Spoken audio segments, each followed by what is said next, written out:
Kuasa hukum Rai Suryo CS, Refli Harun menyebut salinan ijazah Presiden ke-7 Jokowi yang didapatkan pakar kebijakan publik Bonatua Silalahi sesuai dengan yang diperiksa Rai Suryo CS.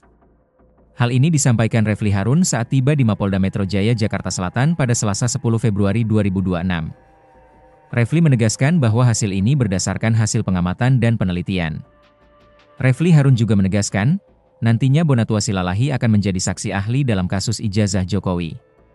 Bukan hanya mengaku ya, kita melihat juga jadi kebetulan kemarin kita melakukan rapat konsolidasi untuk saksi dan ahli. Dan insya Allah Bonatua adalah salah satu ahli yang ingin kita ajukan, kata Refli. Menurutnya, Bonatua adalah peneliti independen yang meneliti ijazah dan dokumen-dokumen pendidikan Jokowi. Refli menegaskan bahwa salinan yang diterima Bonatua identik dengan ijazah yang diserahkan dan dilegalisir Joko Widodo. Kalau kita bicara salinan yang resmi itu berarti mirroring. Jadi yang didapatkan Bonatua itu adalah mirroring dari apa yang diserahkan Jokowi sebagai ijazah yang dilegalisir. Ijazah yang dilegalisir itu mirroring harusnya dengan ijazah so-called aslinya, jelas Refli. Menurut Refli, ijazah milik Jokowi yang merupakan salinan KPU harusnya sama dengan yang diperlihatkan dalam gelar perkara. Ijazah so-called aslinya haruslah mirroring dengan yang diperunjukkan pada tanggal 15 Desember 2025 di gelar perkara khusus Polda Metro Jaya. 4 hal itu harus konsisten, ujarnya. Ia kemudian menyinggung ijazah yang diserahkan kepada KPU pada Pilpres 2014 dan 2019. Ijazah itu juga punya kesamaan dengan ijazah Jokowi yang diunggah Dian Sandi kader PSI. Untuk itu, ijazah itulah yang diteliti Rai Suryo CS. Refli lantas menyimpulkan bahwa ijazah yang dipegang Bonatua Silalahi 99,9% palsu.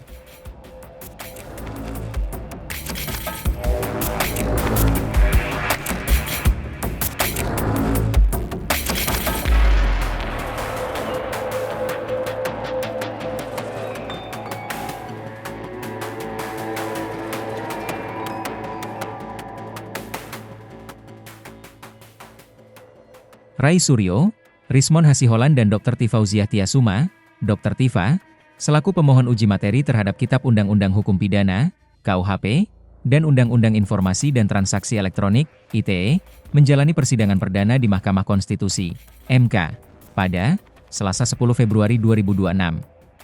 Ketiga pemohon ini datang ke MK didampingi oleh kuasa hukumnya, Refli Harun. Sebelum memasuki ruang sidang, Refli Harun mengatakan gugatan ini diajukan ke MK lantaran kliennya merasa dikriminalisasi terhadap penerapan pasal-pasal tersebut dalam kasus ijazah mantan Presiden Joko Widodo, Jokowi. Jadi gugatan RRT terhadap beberapa pasal yang mentersangkakan mereka dalam kasus ijazah palsu mantan Presiden Jokowi. Kata Refli kepada wartawan sebelum memasuki ruang sidang di gedung MKRI, Selasa 10 Februari 2026. Dari beberapa pasal yang diuji material, Refli mengaku memasukkan beberapa pasal KUHP lama. Ia menyerahkan mekanisme penilaian selanjutnya terhadap pasal yang lama kepada majelis hakim. Jadi yang kita ajukan kawan-kawan sekalian itu adalah pasal 310 KUHP yang lama, pasal 311 KUHP yang lama, tetapi ditandem dengan pasal 433 dan 434 KUHP yang baru. Nanti prosesnya bagaimana hakim melihatnya kita akan lihat nanti, ucap dia. Kemudian pasal 27A Undang-Undang ITE 2024 yang versi 2024. Kemudian pasal 28 ayat 2 Undang-Undang ITE yang versi 2024, sambungnya. Refli mengatakan kliennya sebagai seorang peneliti seharusnya tidak boleh dikriminalisasi terhadap penerapan pasal-pasal yang ia uji. Tribun X menghadirkan lokal menjadi Indonesia.